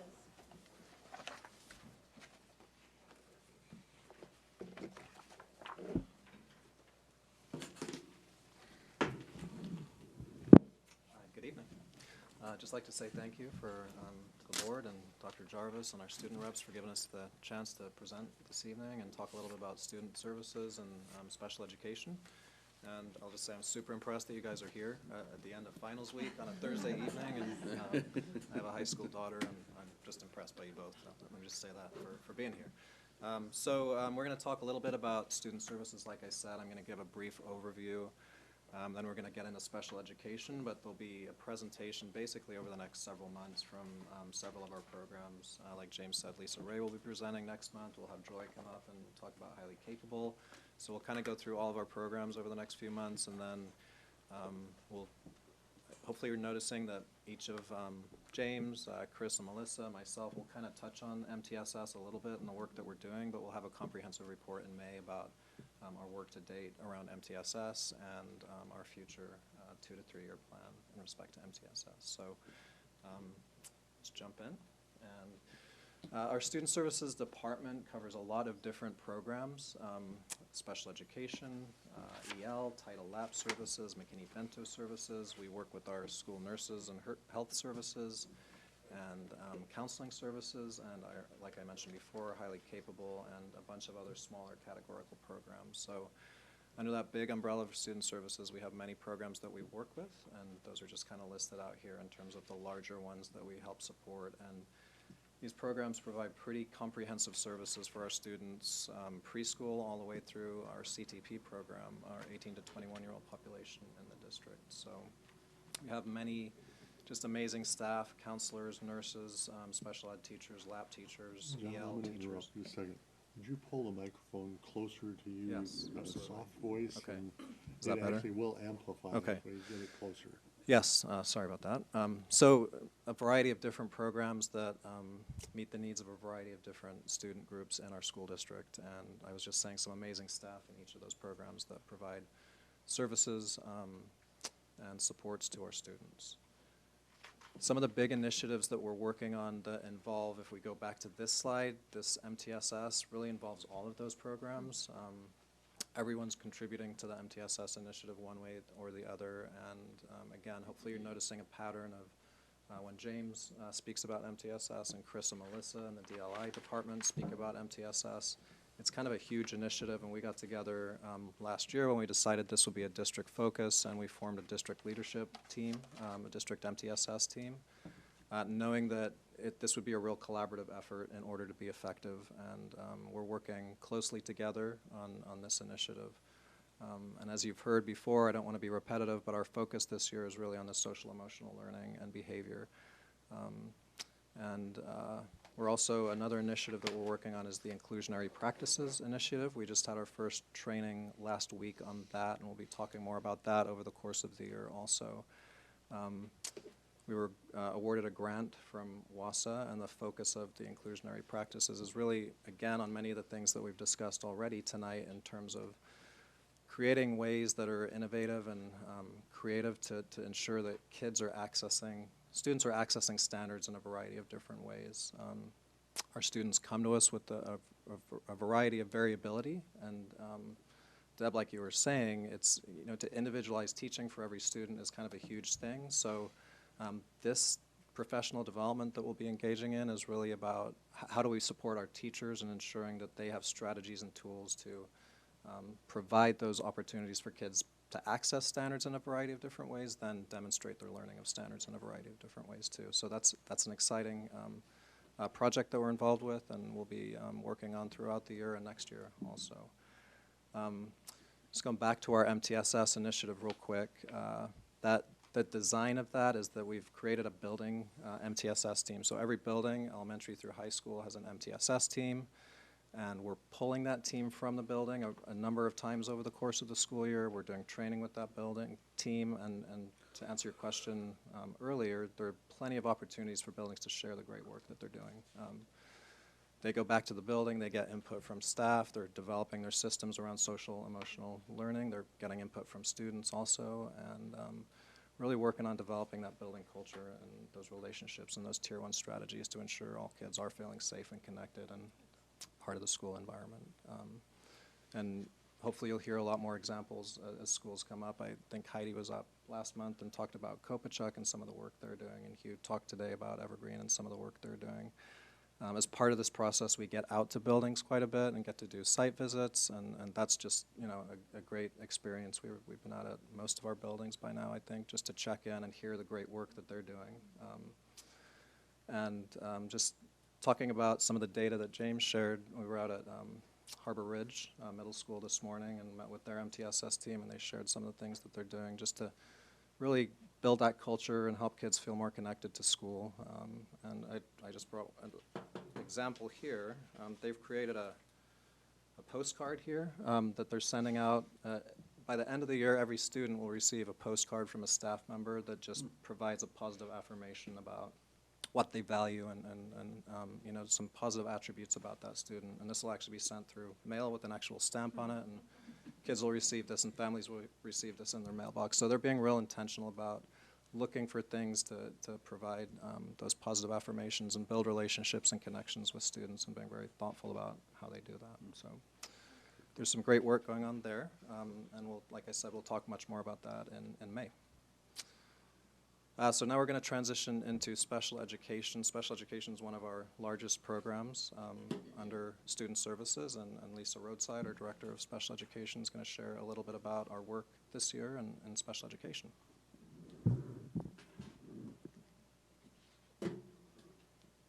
So thank you for the opportunity to share a little bit about what's happening in special education. So kind of the purpose is specially designed instruction, support, and services for students with disabilities to receive their free and appropriate public education. So that's kind of the definition from OSPI. Really, it is individualized teaching, supports, and services for students so that they have access to their education. We have quite a few people that help us with this work. Our special education teachers in all of our buildings. We also have speech language pathologists, occupational therapy, physical therapists, school psychologists. We have a behavior specialist team, which includes our behavior interventionist, which is a certificated teacher with a team of 4 highly trained paraeducators. Who support work across the district in buildings for students and teams that are supporting students with significant behavioral needs. So bringing that team in to support some of that work. And this year we had the opportunity to add 2 special education coordinators who support both sides of the district and being able to be kind of in buildings, on the ground, in IEP meetings, collaborating with special education teams, supporting development of IEPs, and just creative problem solving, and again looking at how do we support students having equal access to their education. We have a wide variety or continuum of services throughout. Like John said, we do provide preschool services, and Lisa will have an opportunity to talk to you next month about all our early intervention and developmental preschool. Speech and motor services. We have resource room programs across the district, which is special education for students with mild to moderate disabilities, as well as options and education, or ET&T, education, training, and transition for our students with more significant disabilities and have more impacts throughout their day. We have our TRACK programs, which is for students with significant behavioral disabilities. Really focusing on teaching responsibility, academics, and communication, and then how is that, how do they access kind of the rest of their world and the school community.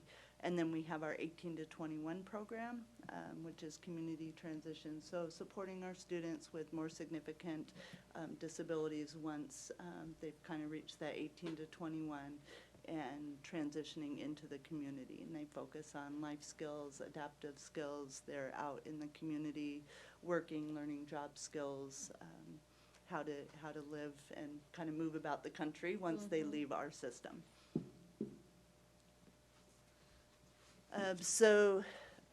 Just in enrollment, we have had a increase over the past few years in our student population or special education enrollment. So a graph there just showing the slight increase over the years, which I think has prompted some of the work around MTSS as well. And we'll talk I'll talk about our program review, which was a question we had around our increasing enrollment. Yeah, I would just add, I think, obviously we're focusing right now on the social emotional side of MTSS. It is a multi-tiered system of supports for academics also. So when we start talking about that and talking about tiered interventions for students for reading and math, I think that will help address our rising percentage of special education. We don't have a real robust system in place right now for tiered interventions in the academic arena. So the more that we can be intentional about really shoring up those Tier 1 and Tier 2 and Tier 3 supports, the more proactive we can be, starting off at the elementary, the primary grades with different kinds of interventions and supports for reading and math. I think that will impact, and districts who've implemented a robust MTSS system have seen that reverse in terms of the trend of increasing special education numbers because needs are being met more proactively and earlier on in the elementary grades.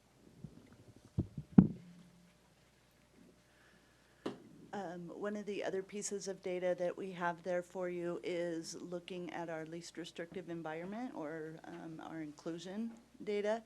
So we are performing slightly above the state average, but definitely looking at where are those places where students are not in what we would consider our least restrictive environment, and that is kind of categorized by three areas. LRE 1 is that 80 to 100% of their day is in the general education.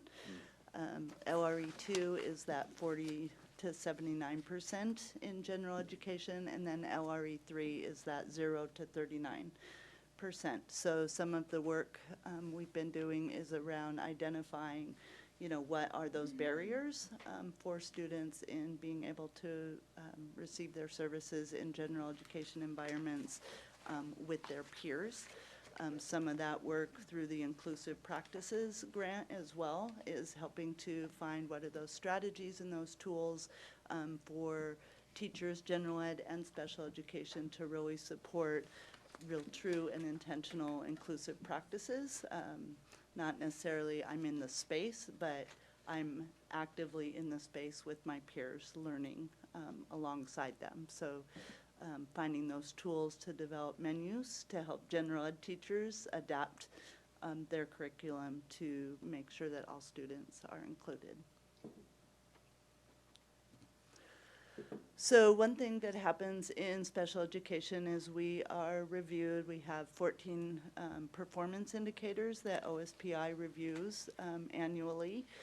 And some of those areas, we look at graduation rates, dropout rates, disproportionality, least restrictive environment, on-time IEPs, and evaluations.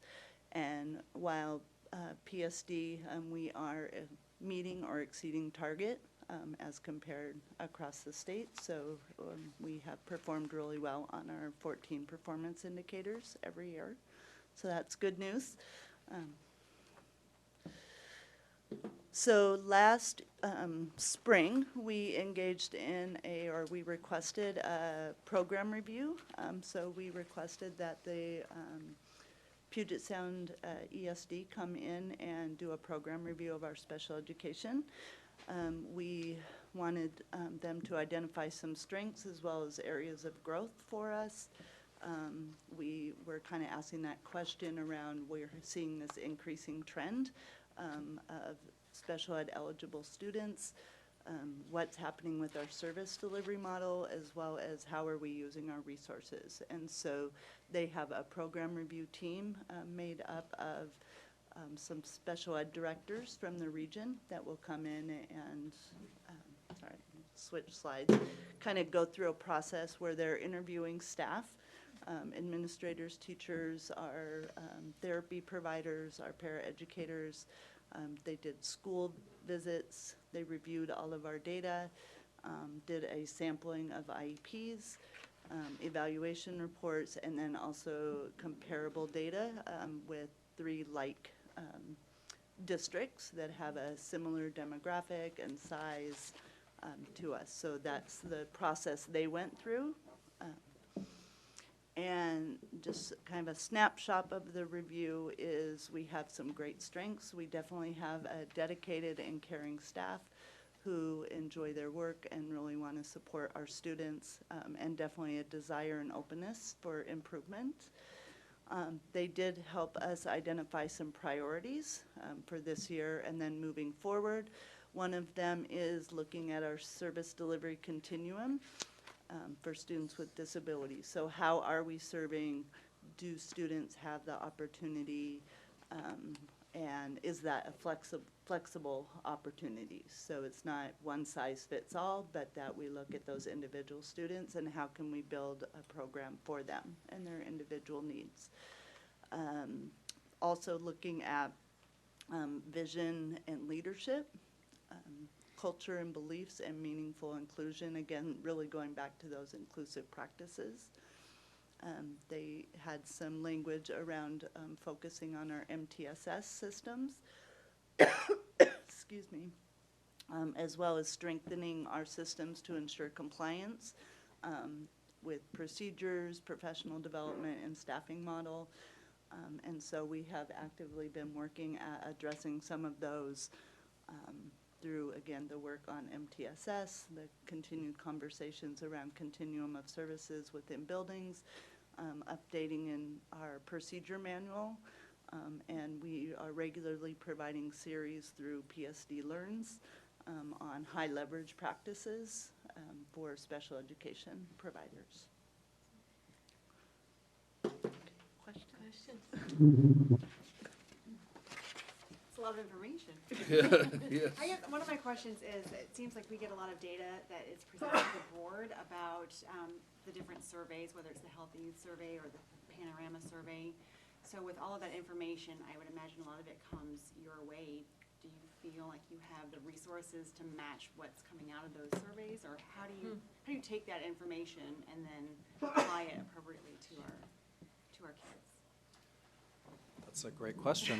I mean, there is a lot of information, and we are gathering a lot of data, and I think, you know, like I said before, we're all working together, and I really appreciate that. So, you know, working with Chris and Melissa and their department, DLI, and working with James. James has been just a great addition to the district, and he gets that data out fast and in understandable ways, and really summarizes things nicely. So it's, I mean, all of it is kind of linked, you know, when we talk about Healthy Youth Survey, the Panorama data, the other information that we're gathering, you can see the connections, and for one department to work on that individually would be overwhelming, but I think we have a great, you know, support system, and, you know, working really closely with our building administrators too, and John and Dan, and I just feel like the whole district is working towards a common goal, so I think that's been a huge help and a huge asset. Thank you. Lori? Chuck? Couple questions. You talked about the increasing trend of students eligible for special education.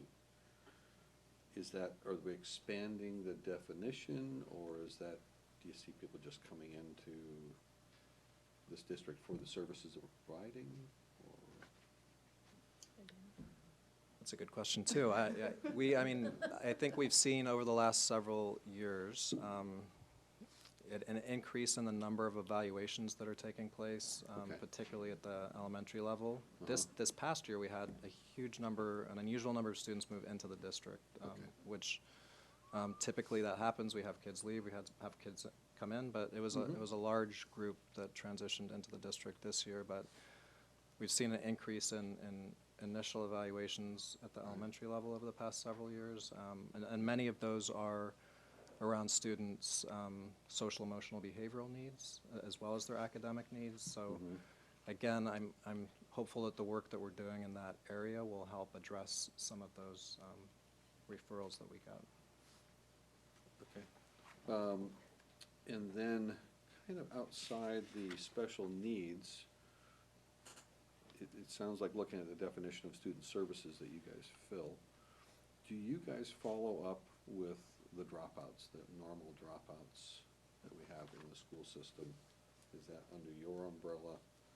I'd say that again is a very collaborative effort. So we work with John, Dan, the high schools, and we pay particular interest to students with disabilities and their graduation rate and their dropout rate, and try to put programs in place and interventions in place to address that. But I'd say again that graduation piece and dropout piece and truancy piece, that's a collaborative effort. Okay. Yeah. Okay. So definitely not specifically under our department.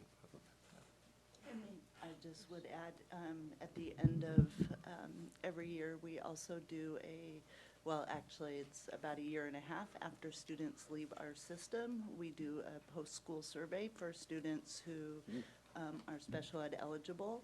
And so we contact them and do a survey to find out where they are. Are they employed? Are they in post-secondary education? Are they couch surfing? And then we get that data back. It's one of our state needs grants.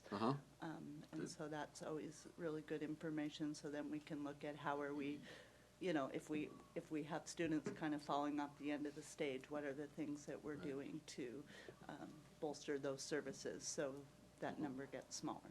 Is that true for both 18-year-olds moving on and then also out of the 21 CTP program? Yes. Both of those groups as Once well? they leave our system. Okay.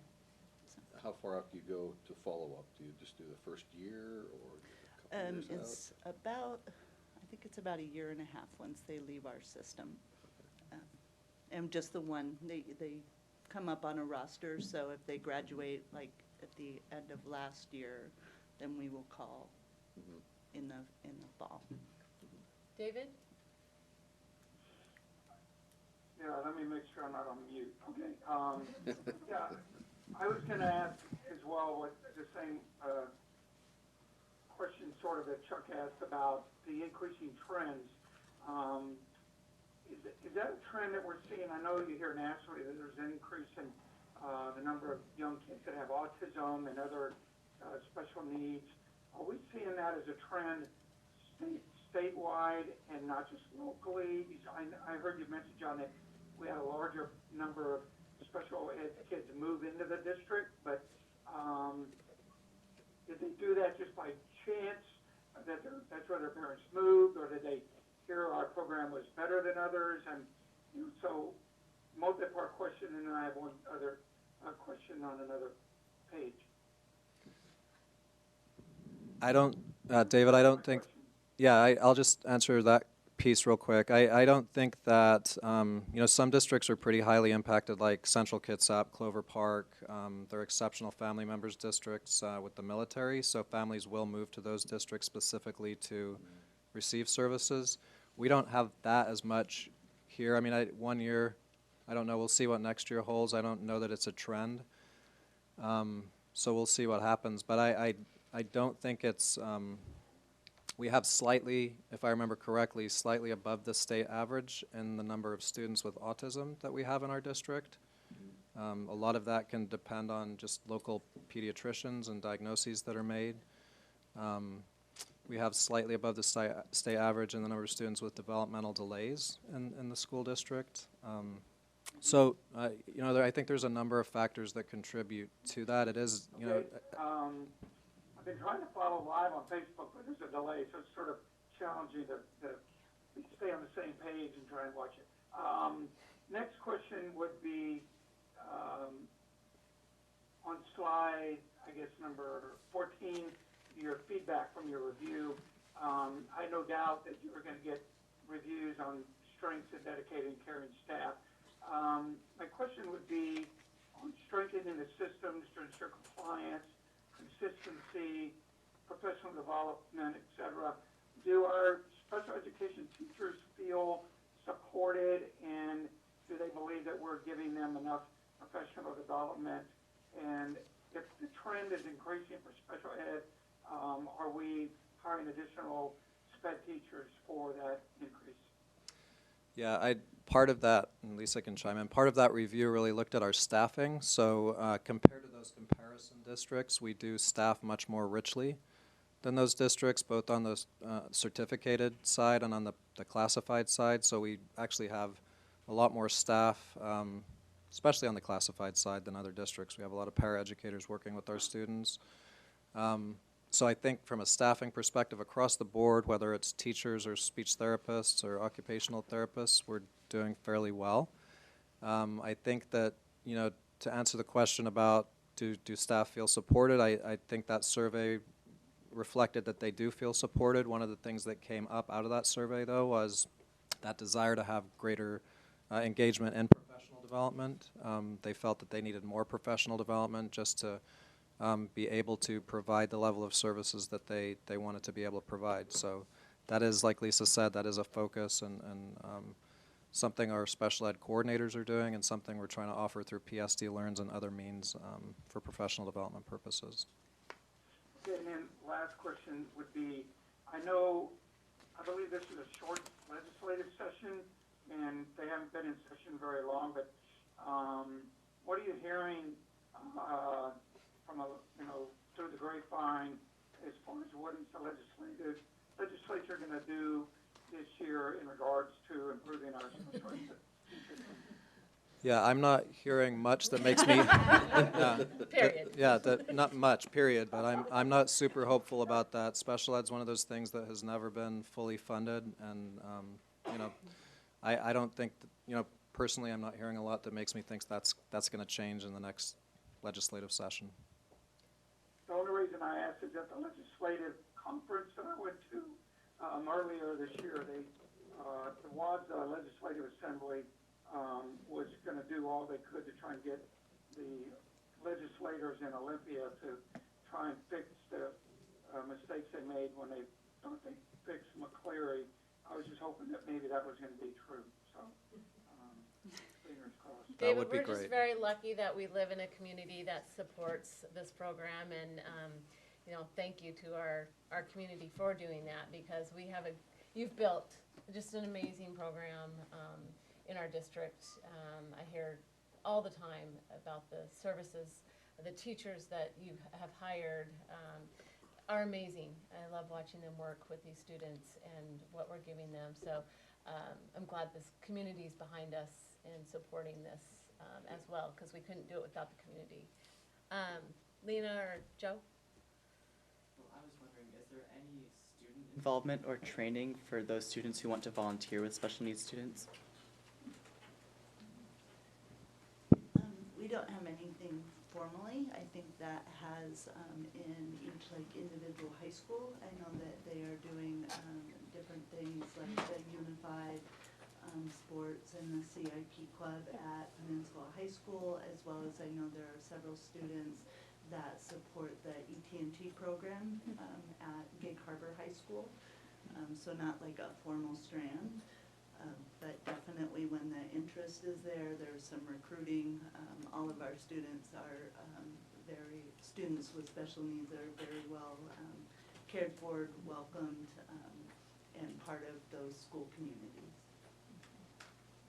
I would just add that our teachers welcome kids in, and you know, I think both our ET&T program at Gig Harbor High School and Peninsula High School, there's a lot of students that are TAs for those programs and just do a great job and form remarkable relationships with kids, and it's really cool to watch. So there's not a formal training piece, but when students do work in those classrooms, the teachers really take them under their wing and do some training prior to the start of the semester. I just want to say that you guys are doing a great job, and I worked with Carly for Carly's Coffee, and that's the CIP. Is that the program for the 18 to 21-year-olds?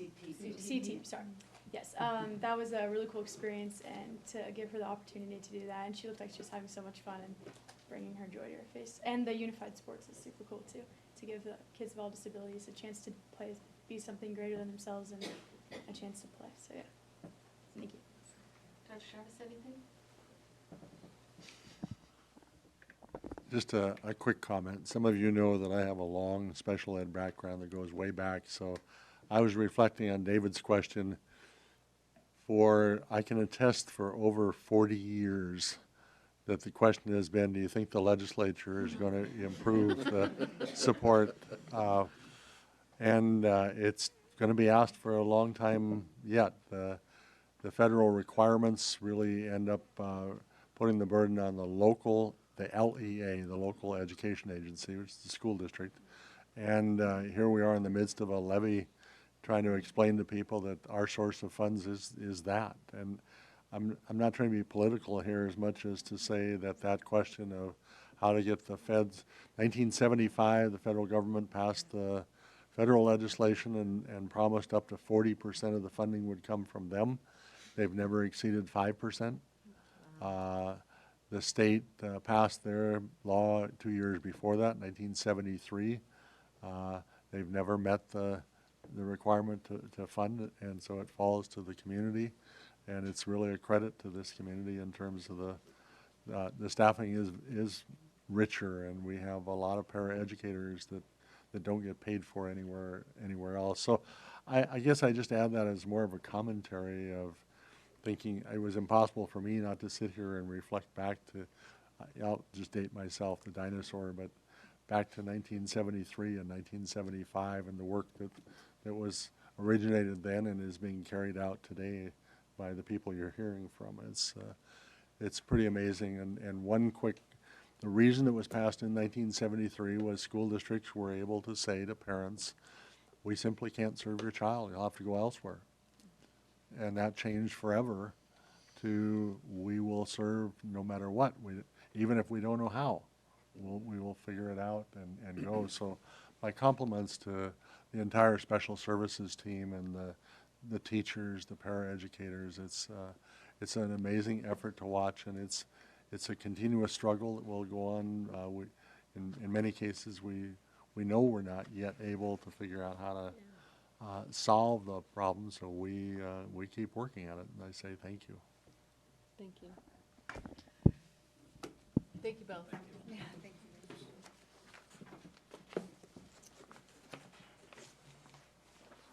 We're about 15 minutes behind. Okay. Sorry about that. We're good. So we will move on to 9.1, policy 4215. This policy is being presented for second reading and adoption. Is there a motion to adopt policy 4215, use of tobacco, nicotine products, and delivery devices? So moved. Is there a second? Second. Is there any discussion prior to the vote? Yes, Okay. David? I have comments. Yeah, I noticed that this, says tobacco and nicotine and delivery devices. And I apologize if I missed something on this, but, what about vaping? Cause I know tobacco and nicotine, there's also the flavors and the different flavors that have nothing to do with tobacco and nicotine. And so the delivery devices for vaping product count under this policy? Yes. Yeah, it actually says it in there. Yeah. It does say vaping Yeah, vapor products. that's right. Oh, okay, I'm sorry, I see it's smoking. Yep. For my fault.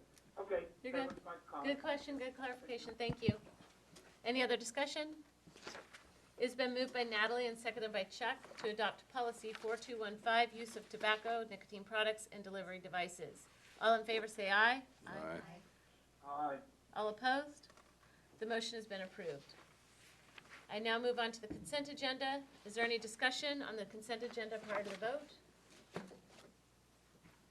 Is there a motion to approve the consent agenda? So moved. Is there a second? Second. It's been moved by Lori and seconded by Natalie to approve the consent agenda. All in favor say aye. Aye. Aye. All opposed? The consent agenda has been approved. I now move on to board discussion and invite board members to share any thoughts or comments. Chuck, you want to start? I don't really have much to say. I'm really excited about the construction process and following up on what's going on there. I am interested in following up on our dropouts. As I mentioned over there, I'd sure like to know what's happening with them. Okay. It'd be great if we're doing that for the special ed. It'd be great to do that with our dropouts in general, to know after a year what they're going through, what we could have done to retain them, to help them get back. I'm really interested in that. I want to make sure that the kids, the young adults leaving our system are ready to enter society. As a follow-up from our board retreat earlier this month, and as we move forward as a board working on that, let's make sure we Yeah. surface that as an area of concern and wanting to look at that in focus. Thank you. Natalie? Want to say thank you for the board recognition, for the certificate and the gifts and all the kind words and posters. I think we would all agree that it's really an honor for us to be here and to work and support all of you. I just, after that board retreat and the meeting this afternoon, I am always and continue to be impressed by the professionalism and dedication of our staff. I think you guys are amazing and smart, and it's really, really fun to learn from you. So thank you for including us in these meetings when you are really the experts and we just get to learn.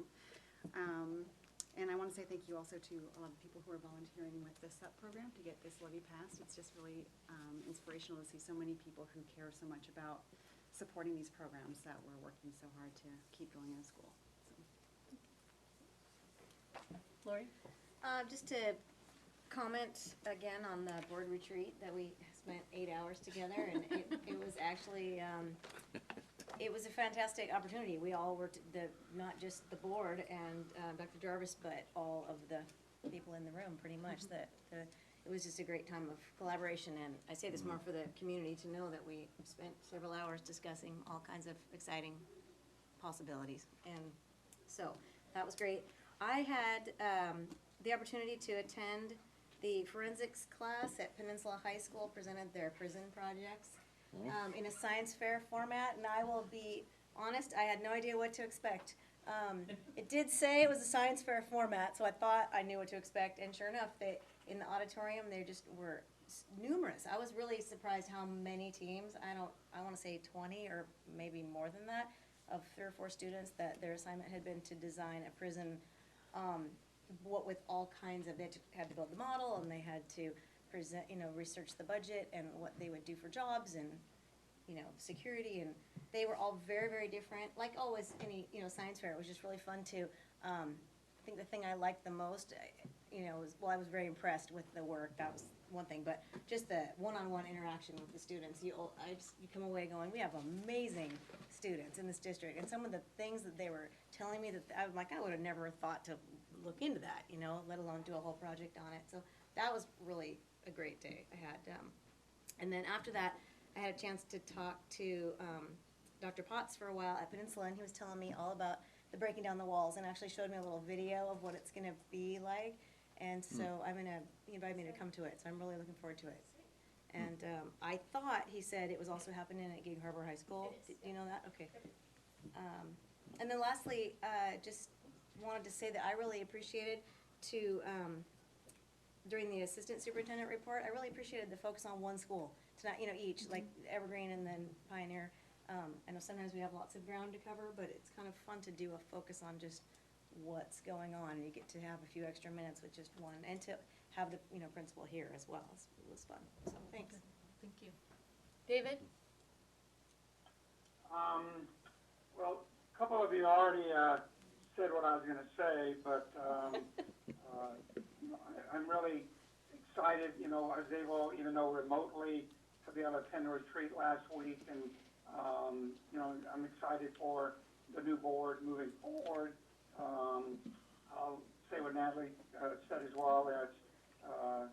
Thanks for the board recognition, but it's also an honor to be able to work with this board, and I look forward to working with this board in the future. And I think our principals are amazing. I think our school district's amazing, and I'm just really excited to see the bond and all our, not the bond, but our new schools come together, and it's so awesome to know we're breaking ground and construction's underway at Pioneer, and so just excited for 2020 and getting our community to rally behind us and fully support our levy next month.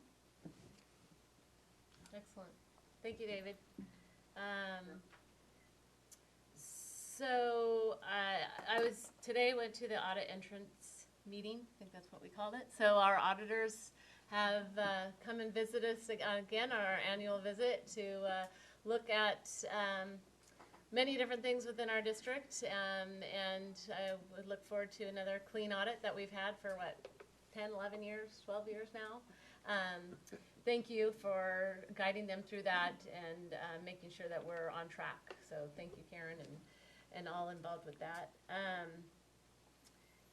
I was able to go to Parent District Council, and Erin did a great job of talking about the different programs that we're offering our kids in terms of career paths. So our Teacher Academy, our Trade Skills Apprenticeship, it's a medical program. I don't remember the quite name, but and how they're looking to expand that, and they're really looking for the student voice and figuring out where else we could be servicing and providing different opportunities for kids as they move through our system.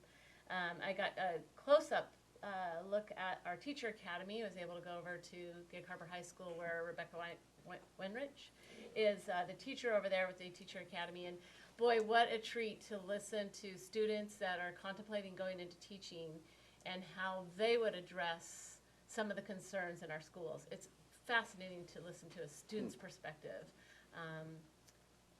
So that was fantastic. Dr. Jarvis, being out on the road with talking about the levy has been a pleasure. Thank you for, and Mrs. Jarvis, thank you for allowing him, for being here tonight, for you, and then also allowing him. I mean, I think that you have reached so many areas of our community and have really made them understand the facts with our levy and the importance of the levy. So thank you very much for that dedication.